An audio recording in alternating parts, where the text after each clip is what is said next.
जायसी नक्शिक खंड का 14वां पैराग्राफ। कनक दंड दुई भुजा कलाई, जानहु फेरी कुंदेरे भाई। कनक दंड सोने के दंड, दुई दोनों भुजा कलाई, भुजाएं और कलाई। उसकी कलाई के ऊपर दोनों भुजाएं सोने के दंड के समान प्रतीत होती हैं। हीरामन तोता कहता है कि अब मैं उसकी भुजाओं का वर्णन करता हूँ। कलाई के ऊपर उसकी दोनों भुजाएं सोने के दंड के समान प्रतीत होती हैं। जानहु फेरी कुंदेरे भाई, ऐसा लगता है मानो की फेरी बनाए गए हों कुंदेरे भाई, खराद के दो भाई।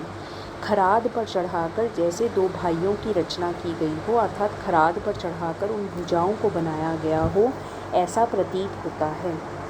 कदली खाम की जानहु जोड़ी, कभी ऐसा लगता है मानो कि केले के खम्भे की जोड़ी बनाई गई हो, अर्थात केले के दो खम्भे या तनों की जोड़ी हो, इस प्रकार की उसकी भुजाएं लगती हैं।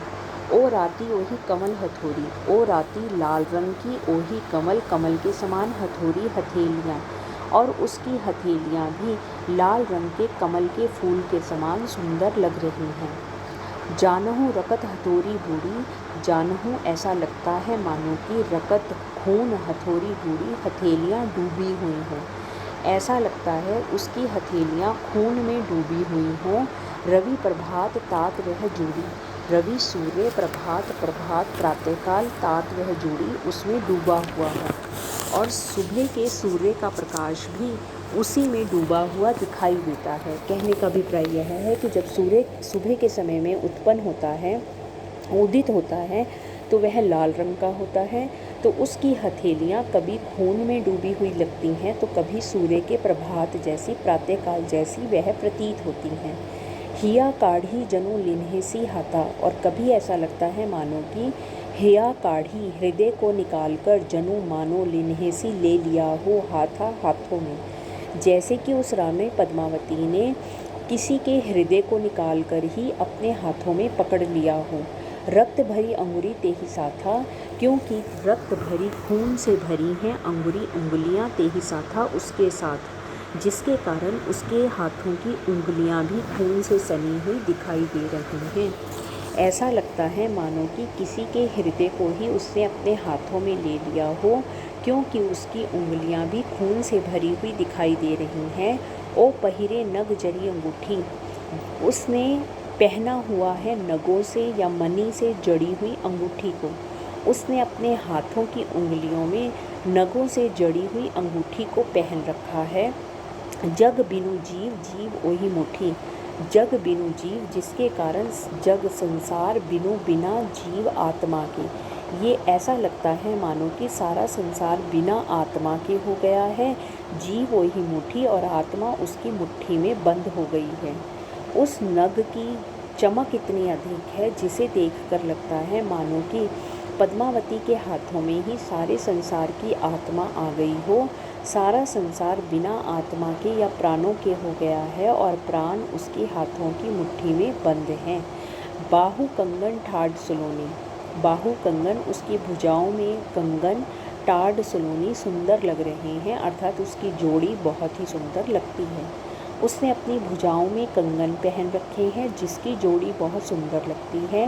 डोलती बाहाँ भाऊ गति लोनी, डोलती बाहाँ जब उसकी बाहें हिलती हैं, भाऊ सुंदर लगती हैं, गति लोनी बहुत ही अधिक सुंदर चाल लगती है। जब वह अपनी सुंदर बाहों को हिलाती है तो वह उसका हिलना बहुत ही अधिक मन को भाता है, अर्थात मन को अच्छा लगता है। जानहु गति बेड़ीनी दिखराई, वहाँ डोलाई जीव ले जाई, जानहु कभी ऐसा लगता है मानो कि गति चाल बेड़ीनी नदी की दिखाई हो, कभी उसकी भुजाओं को देखकर लगता है कि जैसे वह नदी की चाल को दिखा रही हो, अर्थात जिस प्रकार से नदी लहराती हुई सुंदर लगती है, उसकी भुजाएं भी उसी तरह से लहराती हुई सुंदर लग रही हैं। बाहाँ डोलाई जब उसकी बाहें हिलती हैं, जीव ले जाई वह सबके प्राणों को ले जाती हैं।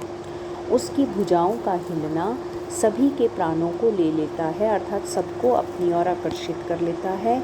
भुज उपमा पवनारी ना पूजी, खीन भई देही चित्त, कवि यहाँ पर कहते हैं भुज उपमा, भुज भुजाओं की उपमा उपमा पवनारी कमलदंड की ना पूजी ना पूजना खिन भई क्षीण हो गई है तेहि चित अपने ही मन में। कवि कहता है कि उसकी भुजाओं की जो समानता है या उपमा है वो कमल दंड से भी नहीं की जा सकती, क्योंकि कमल दंड भी उसके सामने कमज़ोर पड़ गया है, अर्थात वह भी उसके सामने फीका लगता है। भुज उपमा पवनारी ना पूजी कि उसकी भुजाओं की उपमा कमल दंड से या कमल की नाल से भी नहीं की जा सकती। खिन बही तेहि चित, क्योंकि उसका अपना मन भी उसके सामने क्षीण हो गया है, अर्थात कमल की नाल भी उसके सामने फीकी पड़ गई है। ठावही ठाव भे हृदय ऊभी सांस ले नित। ठावही ठाव उसी स्थान पर स्थिर रहना, भेदे छिद्र हो जाना, हृदय में ऊभी खड़ी हुई है, सांस ले नित सांस ले रही है। कहते हैं कि उस कमल दंड के हृदय में जैसे खड़े खड़े छिद्र हो गए हैं। ठावही ठाव एक ही जगह पर खड़े खड़े उसकी भुजाओं को देखकर उसके हृदय में छिद्र हो गए हैं। वो भी सांस ले नित, और वह वहीं खड़ी होकर सांस ले रही है। कहने का अभिप्राय यह है कि कमल की नाल सीधी पानी में खड़ी रहती है, तो कवि यहाँ पर उसकी उसी स्थिति का वर्णन करते हुए कहता है कि उस पद्मावती की भुजाओं को देखकर कमल की नाल जो है उसके हृदय में इतने छिद्र हो गए हैं कि वह चुपचाप सीधी खड़ी हुई एक ही जगह पर सांस लेती जा रही है। एक बार फिर, कनक दंड दुई भुजा कलाई, कि सोने के दंड के समान उसकी कलाई के ऊपर दोनों भुजाएं हैं। जानू फेरी कुंदेरे भाई, ऐसा लगता है मानो कि खराद पर चढ़ाकर उन दोनों को बनाया गया हो। कदली खाम की जानू जोड़ी, कभी ऐसा लगता है कि केले के खम्भे के समान उसकी जोड़ी हो और आती हुई कमल हथौड़ी, और कभी ऐसा लगता है कि उसकी हथेलियाँ लाल रंग के कमल के फूल के समान हों। जानहू रखत हथौड़ी पूरी, कभी ऐसा प्रतीत होता है मानो कि उसकी हथेलियाँ खून में डूबी हुई हों। रवि प्रभात तात वह जोड़ी, और कभी सूर्य का प्रभात भी उसके हाथों में ही डूबा हुआ दिखाई देता है। हिया काढ़ी जनु लीन्हे सी हाथा, वह अपने हृदय को निकालकर ऐसा लगता है मानो कि उसने मनुष्य के हृदय को निकालकर अपने हाथों में पकड़ लिया है। रक्त भरी अंगुली तेहि साथा, और वह रक्त से भरी हुई उंगलियां उसके हाथों की हो गई हैं। इसी कारण उसके हाथों की उंगलियां भी लाल रंग की दिखाई दे रही हैं। ओ पहिरे नग जड़ी अंगूठी, उसने नगों से जड़ी हुई अंगूठी पहन रखी है। जग बिनु जी वो ही मुखी, जिससे ऐसा लगता है कि सारा संसार प्राणों से रहित हो गया है और सबके प्राण उसकी मुट्ठी में आ गए हैं। बाहु कंगन टाड सलोनी, उसने अपनी भुजाओं में सुंदर कंगन पहने हुए हैं। डोलती बहाँ भाव गति लोनी, जब वह अपनी भुजाओं को हिलाती है तो वो बहुत सुंदर लगती है। जानहु गति बेड़ीनी दिखराई, जब वह एक नदी की चाल से चलती है या कभी ऐसा लगता है मानो कि वो नदी की गति के समान चल रही हो या हिला रही हो। बाहाँ डोलाई झीव ले जाई, और जिस प्रकार से वह नदी की चाल से अपनी भुजाओं को हिलाती है तो सभी के हृदय को ले लेती है, अर्थात अपनी ओर आकर्षित कर लेती है।